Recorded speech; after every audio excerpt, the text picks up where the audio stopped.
Il est toujours important de ne jamais considérer les questions de la vérité divine séparément comme des sujets isolés, mais de reconnaître toute leur portée et leur relation.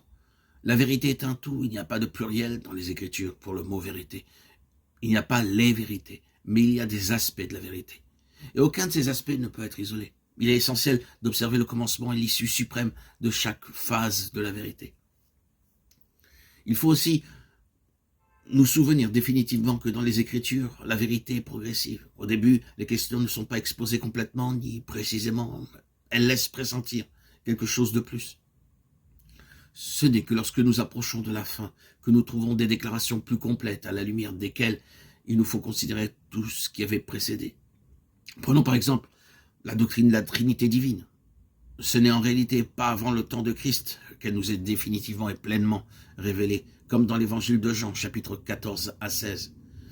Et ce ne sera pas avant la venue du Saint-Esprit qu'elle sera connue en expérience. Il en est de même du sujet qui est devant nous.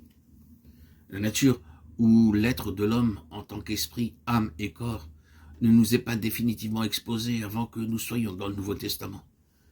Mais il y a beaucoup d'allusions et même de déclarations fragmentaires qui ont été faites à ce sujet de tout temps. L'explication de ce fait est une part de toute notre étude, car il signifie qu'il n'a pas été possible à l'homme de connaître les choses de Dieu de manière adéquate et vitale avant l'ère du Saint-Esprit, comme une réalité demeurant en nous, avec tout ce que cela signifie. C'est donc vain de faire de la Bible un livre de texte ou un manuel de sujets à étudier comme tel. Car maintenant, avec toute la révélation du Nouveau Testament, nous pouvons remonter jusqu'au commencement.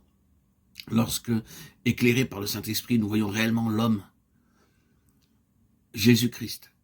Et lorsque nous comprenons ce qu'est vraiment un enfant de Dieu, dans le Nouveau Testament, nous voyons deux choses. Tout d'abord, ce qu'est l'homme pour Dieu depuis le commencement, et ensuite, le changement fondamental que représente un homme vraiment né de nouveau. Quant à sa constitution, nous verrons qu'il était et qu'il est esprit, âme et corps. Mais dire cela, ce n'est dire que la moitié de la question.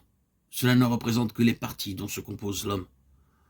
L'autre moitié de la question, c'est ce qui représente l'ordre et la fonction.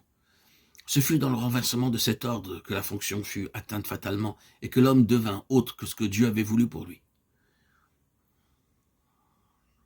Le fait qui gouverne tout, c'est que Dieu est esprit, Jean 4, 24.